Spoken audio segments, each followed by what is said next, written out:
اعوذ باللہ من الشیطان الرجیم بسم اللہ الرحمن الرحیم مولا صلی وسلم دائما ابدا علی حبیبی کا خیر الخلق کلہم۔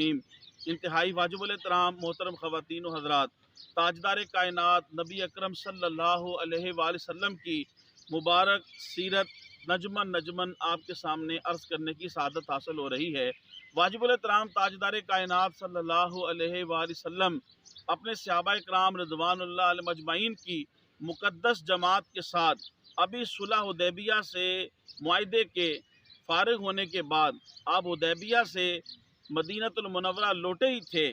ابھی آپ کو کچھ دن ہی گزرے تھے کہ مکہ المکرمہ کا ایک نوجوان ابو بصیر نامی وہ اسلام قبول کر چکا تھا، اور اسلام قبول کرنے کی وجہ سے اس کے رشتہ داروں نے اسے تختہ مشق بنایا ہوا تھا اور ظلم و جبر اس کے اوپر روا رکھا ہوا تھا اور اسے ظلم و جبر کا نشانہ بناتے تھے۔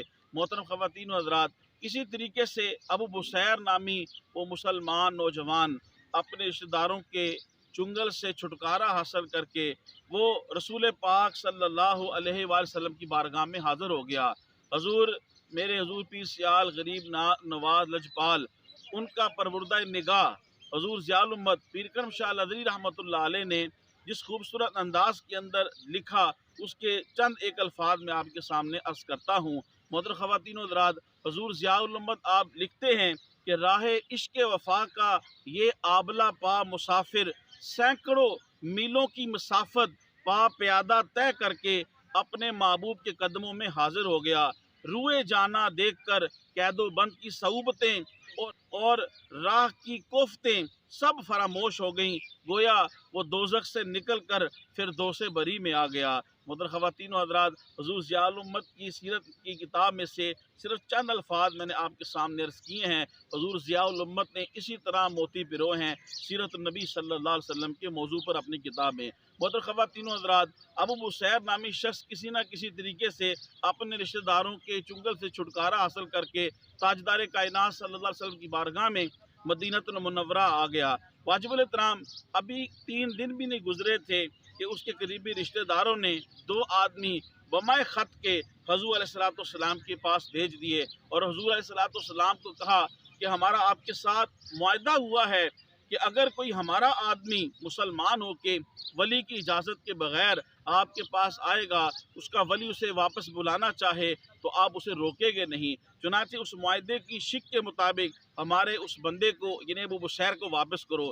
چنانچہ حضرت رسول پاک صلی اللہ علیہ وسلم نے ابو بصیر کو ان دونوں نوجوانوں کے حوالے کر دیا اور ابو بصیر کو تسلی دی، گھبراؤ نہیں، اللہ تبارک و تعالیٰ تمہارے لیے جلدی جو ہے رحمت کا اور آسانی کا سامان پیدا کر دے گا۔ محترم خواتین و حضرات، حضور علیہ السلام نے وعدے کی پاسداری فرمائی اور ابو بصیر کو ان دونوں کے حوالے کر دیا۔ وہ دونوں شخص لے کے ابو بصیر کو مکہ المکرمہ کی طرف روانہ ہوئے۔ اثنائے سفر ایک جگہ پڑاؤ کیا تو حضرت ابو بصیر رضی اللہ تعالی عنہ نے موقع پاتے ہی ان دونوں میں سے ایک کو جو ہے وہ قتل کر دیا اور دوسرا جو تھا وہ بھاگ کے تاجدار کائنات صلی اللہ علیہ وسلم کی بارگاہ میں حاضر ہو گیا اور اس نے حضور علیہ السلام سے پناہ لے لی۔ ابو بصیر بھی وہاں آگے۔ واجب الاحترام، رسالت مآب صلی اللہ علیہ وسلم نے ابو بصیر کو فرمایا کہ میرا ان سے معاہدہ ہوا ہے، آپ ہمارے پاس نہیں رہ سکتے اور نہ ہی ہم مقتول کا سامان رکھ سکتے ہیں۔ محترم خواتین و حضرات، ابو بصیر وہاں سے بھاگ کے سیف البحر ایک مقام ہے وہاں پہ چلے گئے۔ بعض مورخین نے لکھا کہ قبیلہ جوہینہ کے علاقے العیس اور ذی المروہ کے درمیان آ کر قیام پذیر ہو گئے۔ محترم خواتین و حضرات، تو سیف البحر کے جب پہنچے تو دریا کی سمندر کی مچھلیوں پہ آپ جو ہے گزارا کرتے۔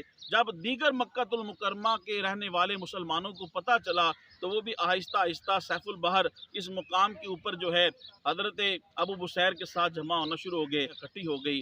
اب انہوں نے کفار کا جینا جو ہے وہ محال کر دیا۔ واجب الاحترام، یہاں پہ میں صرف اشارہ عرض کروں گا کہ اگر کوئی اعتراض کرے ان کے اوپر تو ان معترضین کو کفار کی اور قریش مکہ کی جو داستان ظلم و جبر ہے جو مسلمانوں کے اوپر انہوں نے کی تھی وہ ساری پیش نظر ہونی چاہیے۔ تو واجب الاحترام، یہ وہ بے سر و سامان لوگ کہ جب مکہ المکرمہ کو چھوڑ کے گھر بار کو چھوڑ کے مدینہ المنورہ چلے گئے، وہاں بھی سکون سے نہیں بیٹھنے دیا۔ تو بہرکیف ان 70 احباب نے ان لوگوں کا جو ہے وہ جینا حرام کر دیا۔ انہوں نے مجبور ہو کے ایک میٹنگ کی اور اس میٹنگ کے اندر فیصلہ کیا، اور ابو سفیان، ابھی وہ اسلام نہیں لائے تھے، ابو سفیان کو کہا کہ آپ جائیے اور رسالت مآب صلی اللہ علیہ وسلم کی بارگاہ میں جا کے صلح حدیبیہ کے اس معاہدے کی شک کو فریقین کی رضامندی کے ساتھ اسے منسوخ کر دیں، کہ یہ شک کہ ہمارا کوئی بندہ اگر آپ کے پاس آئے گا مکہ سے تو اگر اس کا ولی واپس بلانا چاہے تو آپ اسے واپس بھیج دیں گے۔ تو بہرحال یہ شک ان کی جو ہے وہ منسوخ کر دی گئی۔ واجب الاحترام تبلیغ دین کی نیت سے سیرت النبی صلی اللہ علیہ وسلم کے اس موضوع کو دوسروں تک زیادہ سے زیادہ پہنچانے کے لیے آپ میرے اس ویڈیو کو زیادہ سے زیادہ شیئر کریں، میرے یوٹیوب اسلامک چینل کو سبسکرائب فرمائیں، یوٹیوب پہ کمنٹس کریں، لائک کریں۔ اللہ پاک آپ کو جزائے خیر دے۔ السلام علیکم ورحمۃ اللہ وبرکاتہ۔